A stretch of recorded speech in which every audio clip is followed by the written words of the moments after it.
lemah atau sakit tapi masih ada orang mampu untuk membayar orang untuk kursi roda misalnya, itu masih dikatakan mampu. Nah kemudian itulah orang-orang yang diwajibkan di dalam syariat agama kita untuk diwajibkan melaksanakan berangkat ke tanah suci untuk menyempurnakan rukun Islam kita yang kelima, yakni berangkat haji ke Baitullah.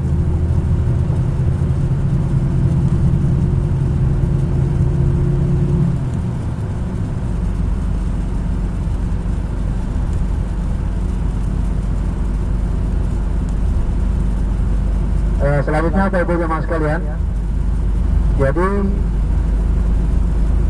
semuanya sudah tidur? Belum. Orang pakai kaca yang tidur. Iya, kalau ziarah tidur nanti pulang-pulang sampai di hotel nanti. Ya sampai kampung ditanya tadi udah kemana aja ziarah, nggak ada.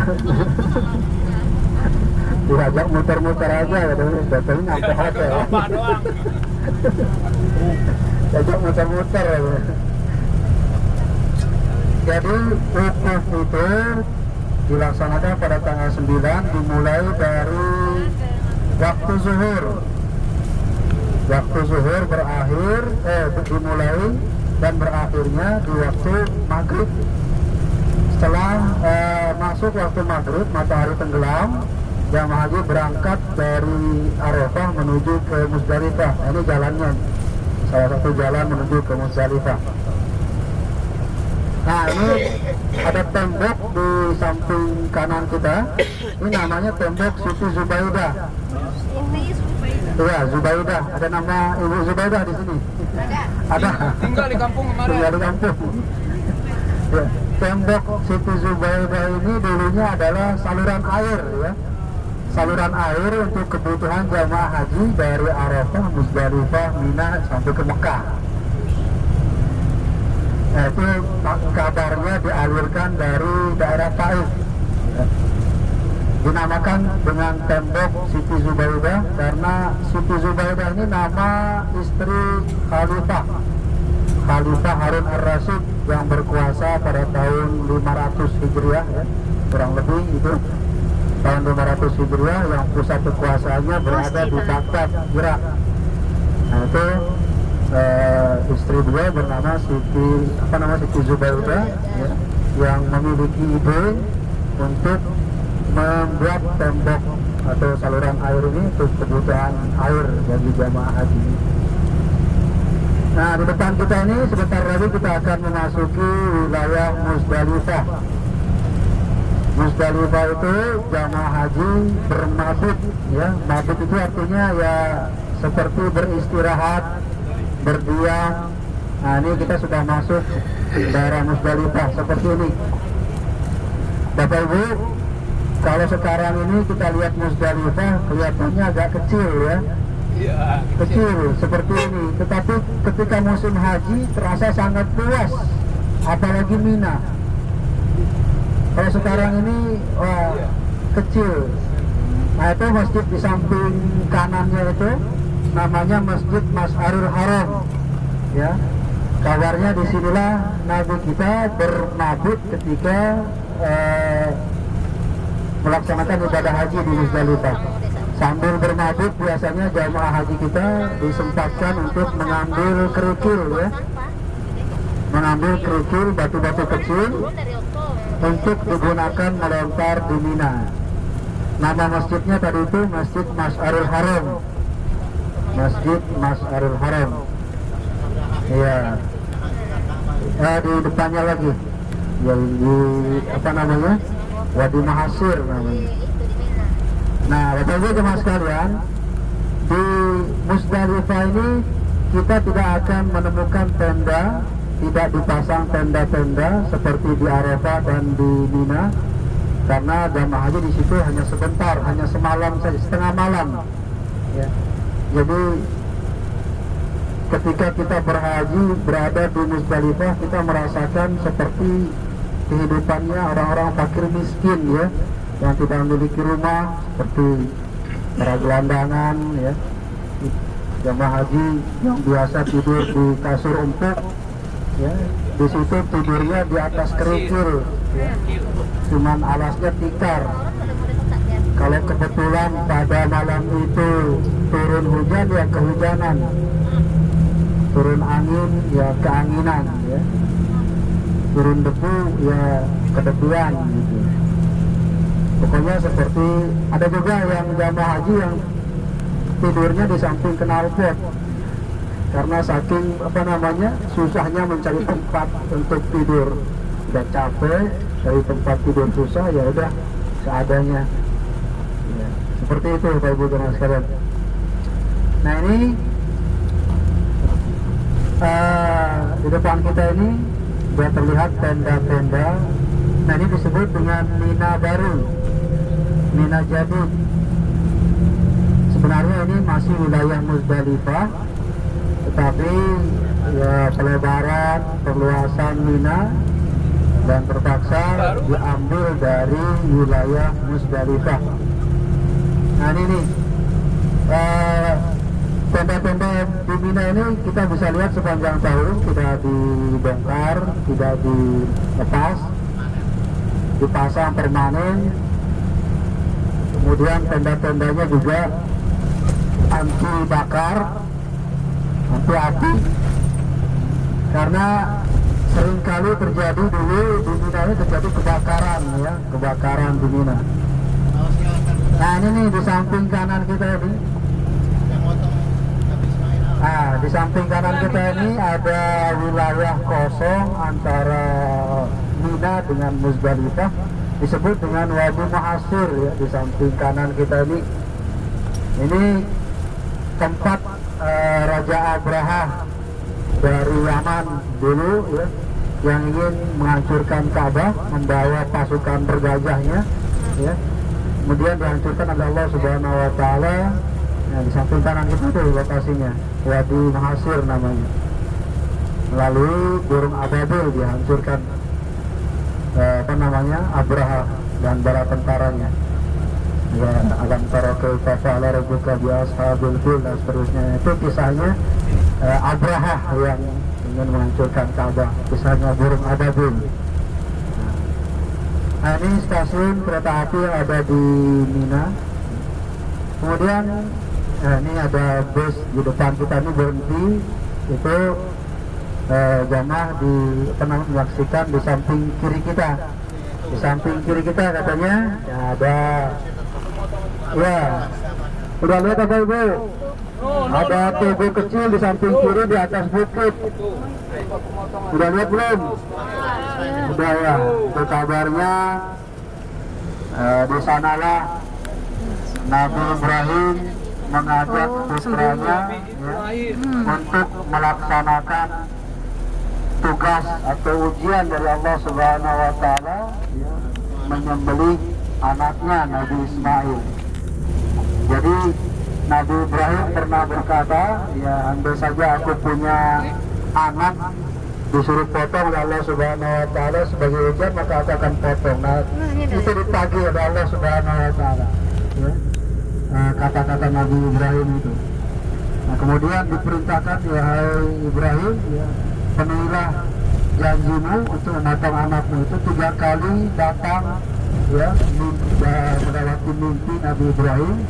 Kemudian setelah yakin itu benar-benar dari Allah Subhanahu wa taala, kemudian Nabi Ibrahim mengutarakan maksudnya kepada anaknya, yang Nabi Ismail pun merupakan anak yang soleh ya, yang taat pada Allah Subhanahu wa taala, menyerahkan dirinya kepada Allah Subhanahu wa taala untuk dikorbankan sebagai bukti kecintaan Nabi Ibrahim ya, kepada Allah Subhanahu wa taala. Itu hanya sebagai ujian, sejauh mana engkau cinta kepadaku, lebih cinta mana engkau kepadaku atau kepada anakmu. Dan terbukti bahwa cintanya Nabi Ibrahim lebih besar kepada Allah Subhanahu wa taala dibandingkan cintanya kepada anaknya. Kemudian Nabi Ibrahim tidak jadi dikorbankan, dan pengorbanannya Nabi Ibrahim dan Nabi Ismail diterima oleh Allah Subhanahu Wa Taala dan digantikan dengan seekor domba. Nah, di depan kita Bapak Ibu, ini tempat melontar jumroh. Ya, di depan kita. Nah, 5 lantai. Di depan sekarang ke depan samping kiri depan. Nah itu di sebelah masjid, namanya Masjid Al-Khaif, ya. Masjid yang berada di Mina. Nah itu tuh di bangunan yang agak putih, abu-abu, ya. Itu apa namanya, yang bertingkat 5, itu tempat melontar jumrah, 3 jumrah, ya. Di waktu apa namanya, pada tanggal 11, 12 dan 13 di hari-hari tasyrik, ya.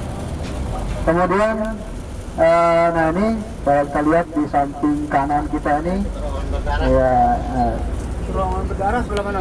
terowongan berdarah, ya, terowongan berdarah di samping kanan depan. Tahun 90 ya? Tahun berapa itu Pak? 90 ya. Saya belum di sini tuh. Oh, belum sekolah Pak. Masih sekolah, masih SD. Nah di samping kiri kita, di samping kiri depan, yaitu kabarnya di situ tempat terjadinya tragedi terowongan Mina, terowongan berdarah di samping kanan. Sudah lihat Bapak Ibu, jangan sampai kelewat nih. Ini kok dibuka-buka sekarang? Ya. Masih kepake nggak nih? Nah itu di samping kanan Masih ya Pak. kita itu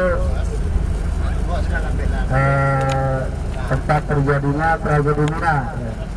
Mungkin sebagian jemaah kita sudah menjadi saksi sejarah tersebut.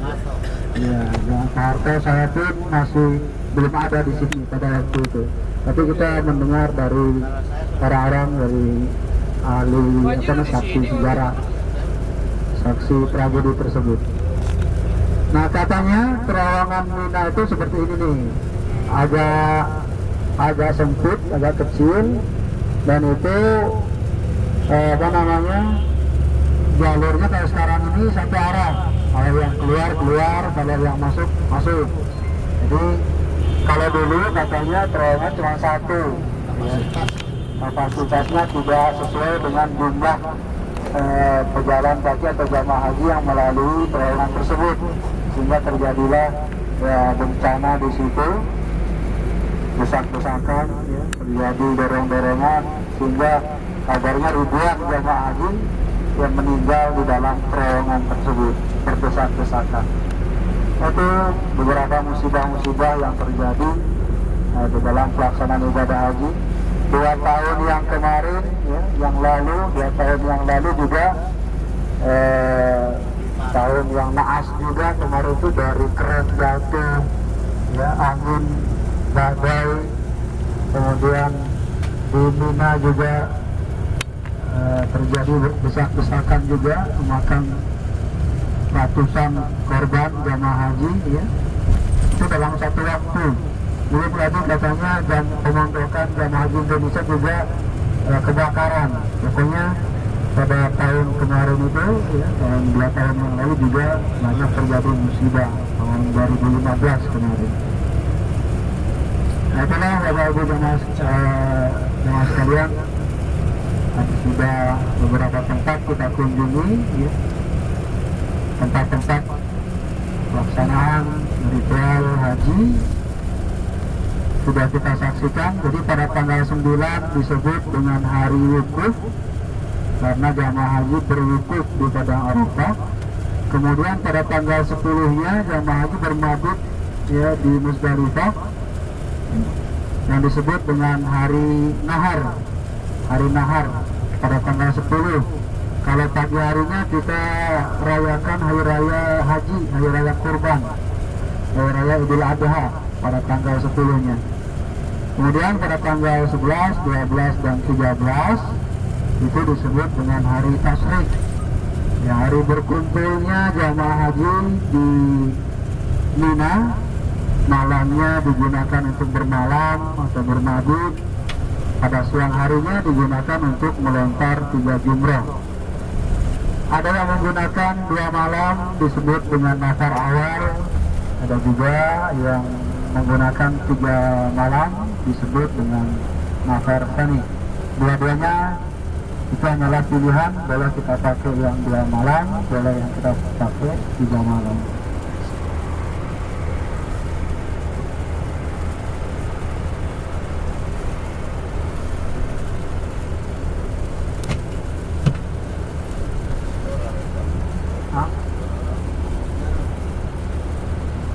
Bapak Ibu jamaah sekalian, selanjutnya kita akan menuju ke Masjid Ja'ranah. Silakan bagi Bapak Ibu yang ingin berumrah lagi, umrah yang kedua, ataupun yang ingin membadalkan ya keluarga yang sudah meninggal. Artinya membadalkan itu kita menghadiahkan pahala umrah, seolah-olah yang kita badalkan itu ya, yang melakukan ibadah umrah ya. Jadi kita yang melakukannya, pahalanya dihadiahkan kepada yang kita niatkan ya, itu seolah-olah seperti itu kalau membadalkan umrah maupun badal haji. Caranya sama, tidak ada bedanya ya, bacaannya sama, tawafnya sama, yang beda itu hanyalah niatnya saja. Hanya niatnya yang berbeda. Jadi misalnya niatnya nawaitul umrata wa ahramtu biha lillahi ta'ala untuk diri sendiri, tapi kalau untuk orang lain harus kita sebutkan namanya. Nawaitul umrata wa ahramtu biha ada tambahannya di situ. Ahmad bin Ahmad misalnya. Dalam bahasa Indonesianya kita gampang aja. Sengaja aku berumrah dan berihram untuk, nah itu di situ korbannya ya. Korban niatnya ada kata untuk siapa? Untuk Aisyah misalnya, untuk Aisyah bin Ibrahim misalnya, seperti itu pokoknya. Ada kita sebutkan namanya di saat kita berniat umrah dan berihram.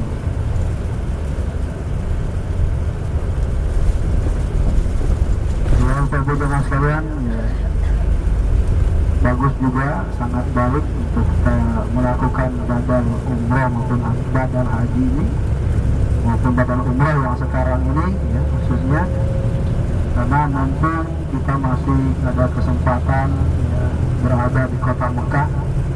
Apapun yang kita bisa lakukan, ya kita lakukan. Kalau memang kita tidak mampu untuk mengerjakan badal umrah, silakan kita cukup berdoa saja, mendoakan ya orang-orang yang kita cintai yang sudah mendahului kita.